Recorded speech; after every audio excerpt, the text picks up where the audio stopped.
Good afternoon. Welcome to Bulla Family Farm.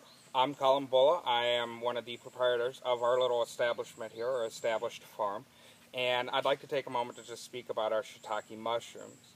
There's always been, or there has been some questions as to how we got our start, what we do to manage the logs, and even, do I play in the woods with the instruments and, keep myself entertained out here while watching the mushrooms grow, if you will. Well, let's go with the first question that somebody had tossed at me.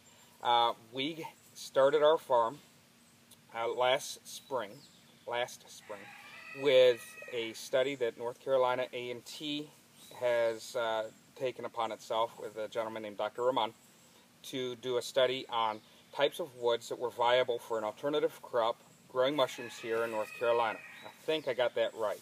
We're just going to kind of let that roll with it, and if there's a correction, we'll fix that later.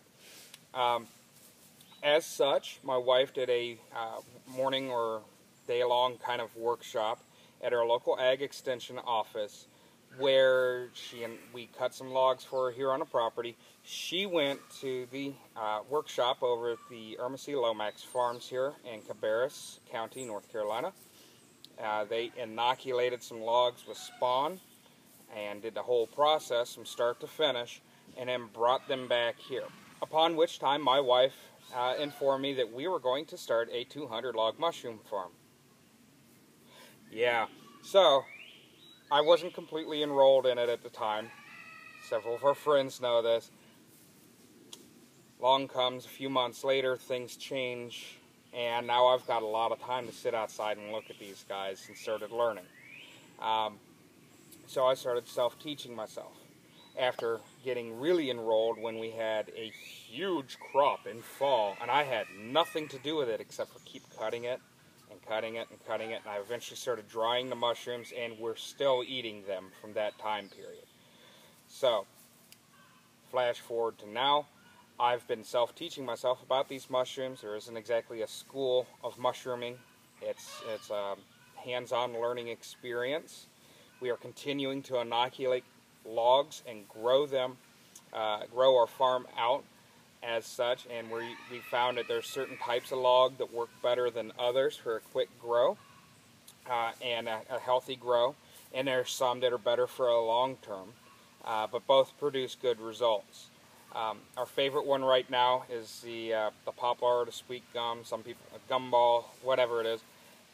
Those have produced the most in the first fruiting, whereas I'm seeing that the maple themselves, we've got a mix of red and white oak, have been better producing so far in the later, more toward the first year, as they were expected to have fruited out for us. We really have only just begun to expand and actually find a market for these and do what we're supposed to do. Going forward a little bit, these are all growing here. We have been managing them. I've learned that mushrooms are very much, they're all about the water. So I've invested in a soak tub. We've soaked the logs. We're starting a management cycle. The technology guy in me says if it can be managed, or if it's predictable and you can find a pattern, it can be managed. So we are managing a rotating cycle, and we're adding in logs every management cycle now. We're going to be starting our second cycle this week. The rare time a plane goes over while I'm doing a talk. Isn't that fun? It'll be gone in a second, and we'll just continue on. The last question, several people have really asked, they go, do you really play music in the woods when you go back and you look over your shiitake mushroom farm, or you're back there with the animals? Right now I'm surrounded by the chickens who have followed me back here while I've been doing this. They're doing my pest control around the logs. They help keep our number 1 and number 2 predators down. I haven't decided which one is which yet. Slugs and snails eat the logs and bore into the logs, as well as they eat the mushrooms. And then we have termites or wood ants, which find themselves boring into the logs, and should they not be sealed on the end like this, where the wax, they find that this is an easy entrance to get in, and they start eating the log and reduces the life cycle of the log that we actually have.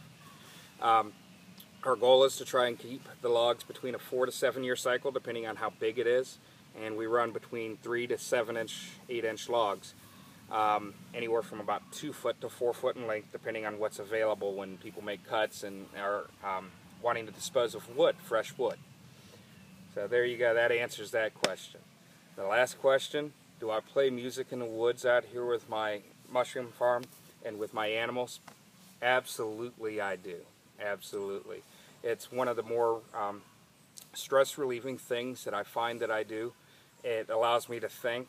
It allows me to look at the mushroom farm and consider what's going on, and I also have the opportunity to observe the animals out here to see if we have a sick animal, missing animals, or if there's something else that needs to be done. So without any further ado, I'll give you something to take away with, and we'll hope to see you out here on the farm one afternoon.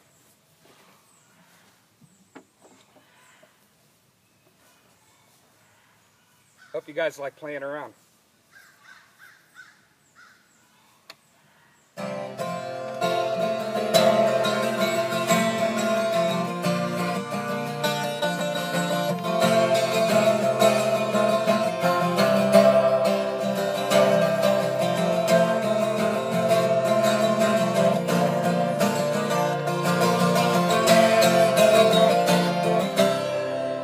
Yeah, whatever.